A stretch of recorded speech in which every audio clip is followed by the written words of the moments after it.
Salut à tous les passionnés d'histoire et bienvenue sur ma chaîne. Aujourd'hui, on va lever l'ancre et naviguer vers le pays imaginaire pour découvrir la véritable histoire d'un des méchants les plus iconiques de la littérature, le Capitaine Crochet. Vous pensez le connaître? Le pirate avec un crochet à la place de la main terrifié par un crocodile tic-tacant? Eh bien, attachez vos ceintures, car son histoire est bien plus riche et surprenante que vous ne l'imaginez. Pour vraiment comprendre Crochet, il faut remonter à sa création, par l'écrivain écossais J.M. Barrie.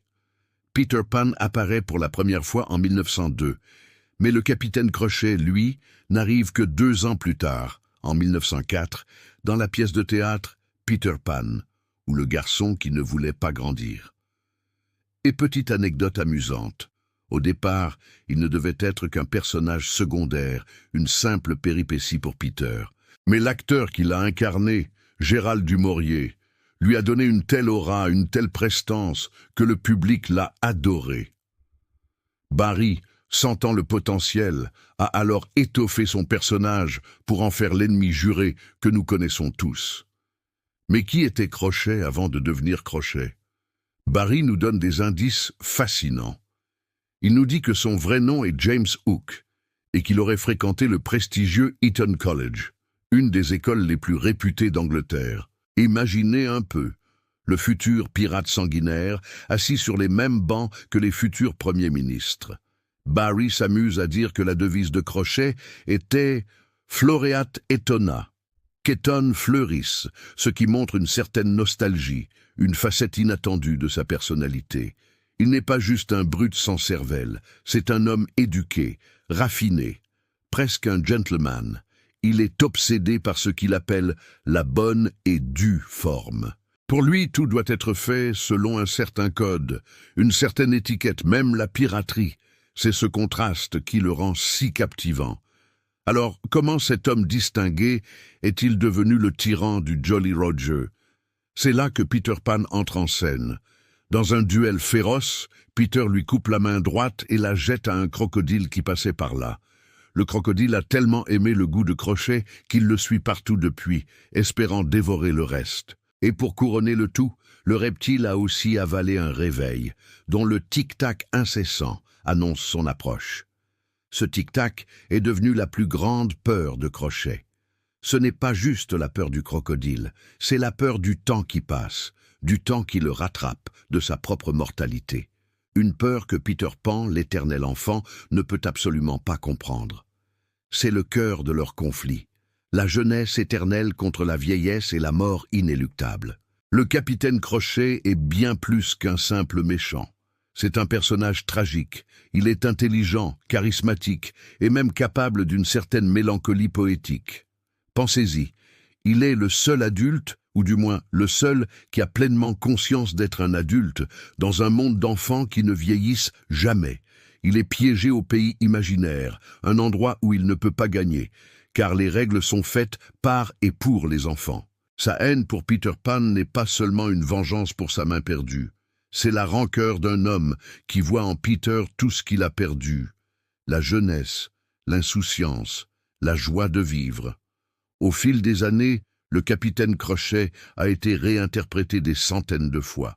Dans le film d'animation de Disney de 1953, il est présenté comme un méchant un peu bouffon, comique, souvent ridiculisé par ses propres hommes, comme Monsieur Mouche, et par le crocodile. Cette version l'a rendu mondialement célèbre, mais elle a aussi un peu simplifié sa complexité. On se souvient de lui comme d'un pirate colérique et un peu maladroit, plus que comme la figure tragique imaginée par Barrie.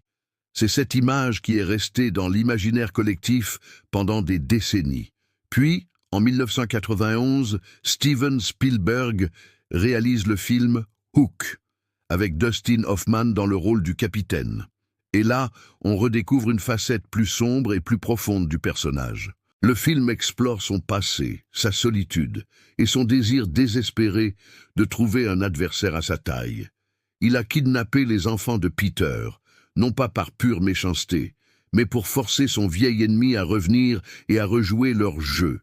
Cette version nous montre un Crochet fatigué, las de sa victoire par forfait. Il est presque déçu de voir que Peter Pan est devenu un adulte ennuyeux, un avocat qui a tout oublié de son passé magique. C'est une interprétation brillante qui rend hommage à la complexité du personnage original. Et les adaptations ne s'arrêtent pas là. Dans la série Once Upon a Time, le capitaine Crochet, interprété par Colin O'Donoghue, est transformé en anti-héros romantique.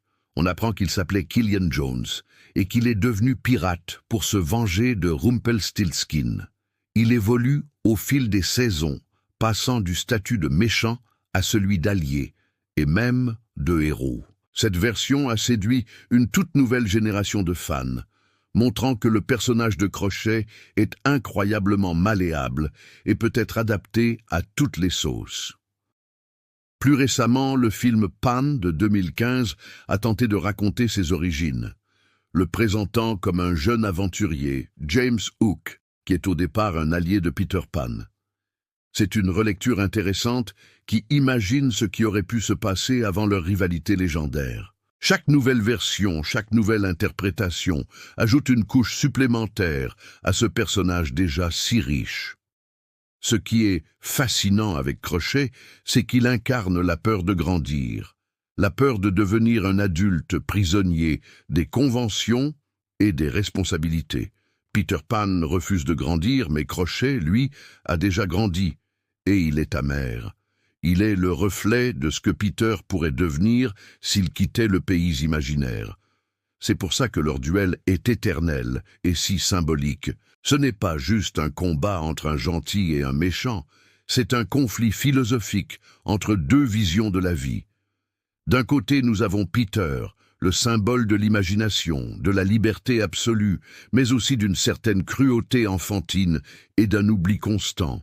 De l'autre, Crochet, le représentant de l'ordre, de la connaissance, de l'expérience, mais aussi de la jalousie, du regret et de la peur de la mort. Et au fond, on peut se demander qui est le plus monstrueux, l'enfant qui oublie ses amis et qui ne ressent aucune culpabilité, ou l'adulte rongé par ses propres démons. J.M. Barrie a créé bien plus qu'un simple pirate. Il a créé un archétype, un personnage qui nous parle à tous, parce qu'il représente une partie de nous-mêmes, cette partie qui doit faire face au temps qui passe. Le capitaine Crochet est un méchant inoubliable, non pas parce qu'il est purement mauvais, mais parce qu'il est profondément humain. Avec ses failles, ses regrets et son obsession pour la bonne et due forme, il restera à jamais l'un des plus grands personnages de la littérature. Voilà pour cette plongée dans l'histoire fascinante du capitaine Crochet. J'espère que ça vous a plu et que vous voyez maintenant ce personnage d'un œil nouveau. Il est bien plus qu'un simple pirate à crochet. C'est une figure complexe, tragique et intemporelle. Merci beaucoup d'avoir regardé cette vidéo jusqu'au bout. Si vous avez aimé, n'oubliez pas de laisser un pouce bleu, de partager et surtout de vous abonner à la chaîne pour ne manquer aucune de nos prochaines explorations. Dites-moi en commentaire quelle est votre version préférée du Capitaine Crochet.